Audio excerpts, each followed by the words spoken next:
Gusto niyo bang malibot ang buong mundo sa loob ng isang araw? O takot kang ma-offload dahil sa yearbook? Nako, punta na lang tayo dito sa Sikatuna Mirrors of the World dito sa Bohol. Dito ay makikita mo ang iba't ibang replika ng mga sikat na tourist spots sa buong mundo.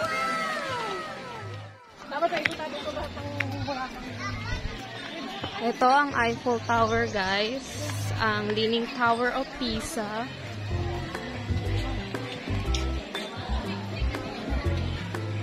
Wow, Hollywood. Ang entrance dito sa Sikatuna Mirrors of the World ay 150 pesos per person. So, iba pa ang day at night nila. So, ang ginawa namin, guys, ay alanganing oras kami mga nagpunta. Siguro mga 4 p.m. or 5 p.m. lang. May environmental fee na 20 pesos per person. Nakikita nyo naman, guys, ang Statue of Liberty ng USA. Ano, Merlion? My God! Merlion! Ang bridge! Ang Singapore!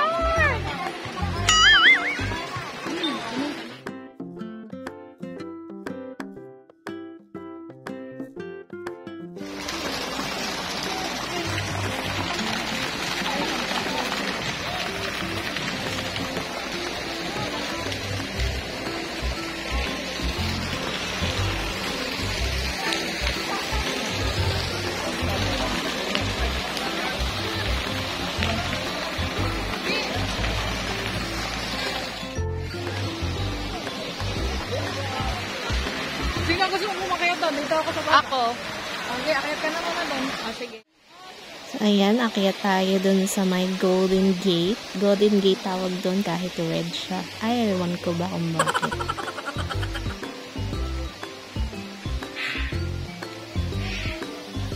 So, ganito guys ang itsura ng jowa mo pag nagtatampo. Meron pang ibang part dito na hindi pa siya tapos i-build kagaya ng nandyan yung sa Christ the Redeemer ng Rio de Janeiro. Oh no!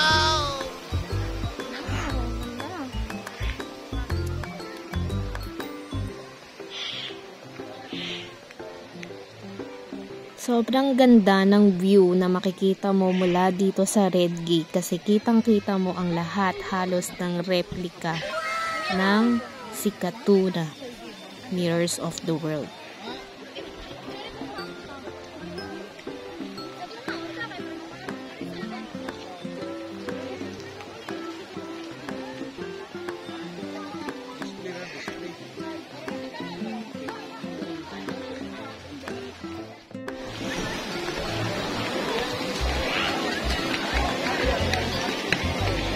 Ito guys, yung sinasabi ko sa Christ the Redeemer na tapos na siya pero maaaring may ibang hindi pa tapos doon kaya hindi pa siya in-open. Ano yun? Ito po? Ay! Hi! You're so cute!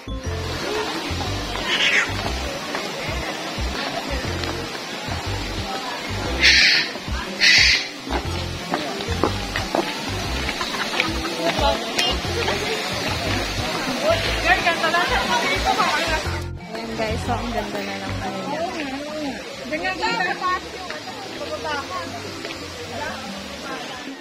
Dito naman guys, makikita ang popular na windmill sa Europe. Bahala kayo kung saan, kung sa Netherlands ba yan, sa Amsterdam. Tapos ayun, yung ginaya naman dun sa may Hollywood, naging Bohollywood naman siya guys. Tapos ayan, makikita nyo rin yung famous na Colosseum na yan sa Rome, Italy din yan.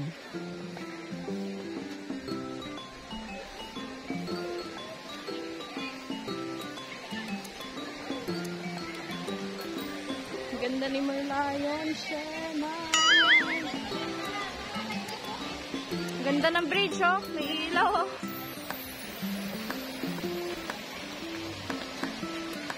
Para kahit malobat mamaya, okay na.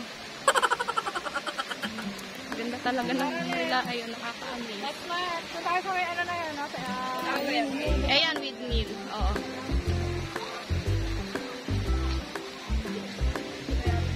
Ay, pumunta doon? So, doon kayo, oh. Oo.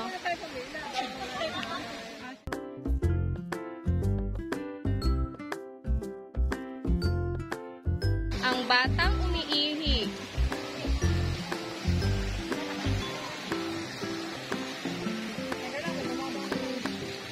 Grabe guys, nakaka-amaze. Puntahan nyo to. Wag na hindi. Cebu Hollywood.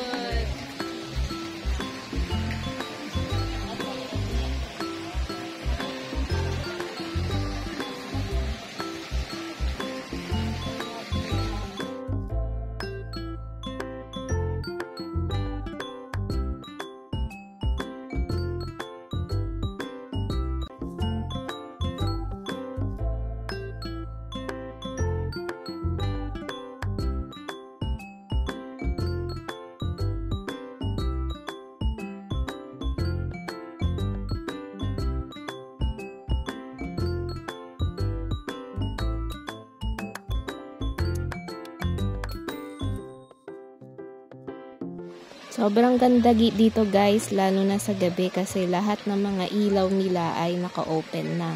Pero maganda pa rin naman na magpupunta ka sa umaga dahil para kitang-kita mo naman yung mga design, mga structure or architecture ng mga iba't ibang replika.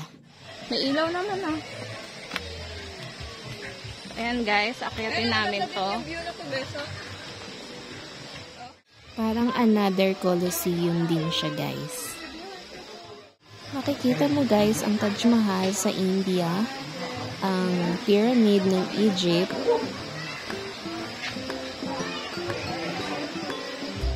wow! Ang ganda dito guys, ang ganda ng view mula dito sa Colosseum na to. Kitang-kita mo din ang iba't ibang replika.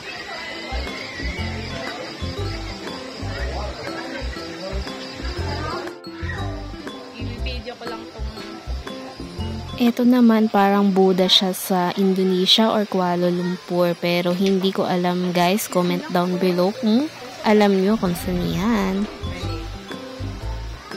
So makikita nyo naman guys ang iba't ibang mga ancient Greek statues. So kung mapapansin nyo na yung iba mga hubaderang statue, bahala na kayo guys. Pagpasensyahan nyo na, ganun talaga dun.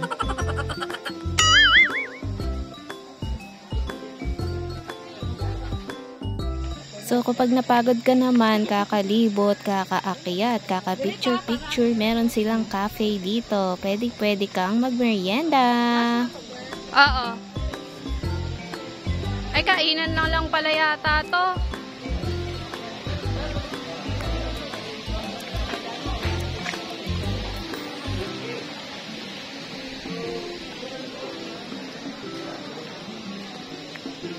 Diyan na lang, kainan na lang pala sa taas. Oo.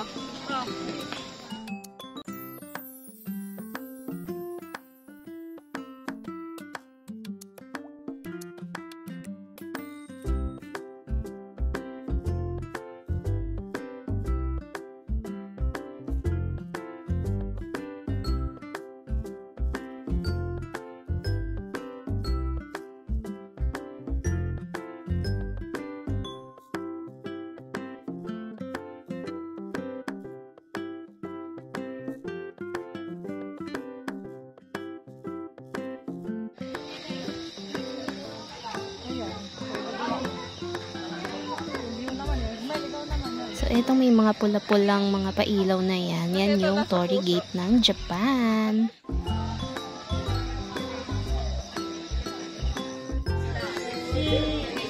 Sa barko? Sila? Sila masaya.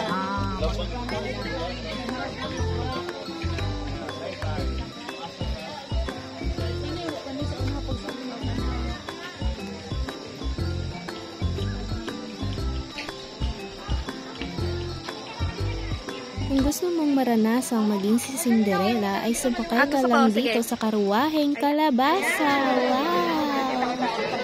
At kung gusto mo namang maranasang maging pirata, sakay ka lang doon sa Going Merry. Charot!